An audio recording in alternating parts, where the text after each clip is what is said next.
Inner લાઇનિંગનું piece મૂકશું 2, પછી આપણે સ્પંચ મૂકશું 3, ઓકે. પછી આપણે આમ સીવી લઈશું અને એક એન્ડ ખુલ્લો રાખશું. ઠીક છે, આપણે આટલું પહેલાં સીવી લઈએ, પછી આપણે આગળ કરીએ.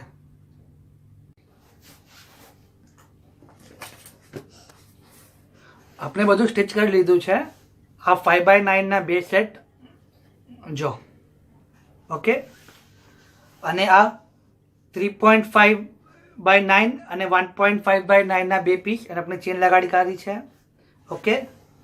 અને આજે આપણું ફ્લેપ હતું આપણે સીવેલું 3.5x7 ઇંચનું, એને આપણે સીધું કરી લઈએ.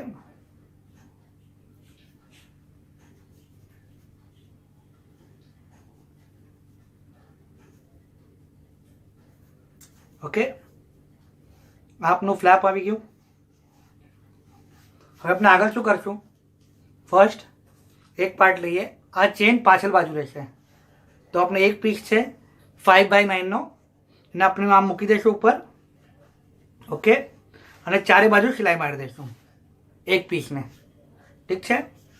સેકન્ડ પીસ આપણો આ છે 5x9નો, એના પર આપણે આજે 3.5 ઇંચ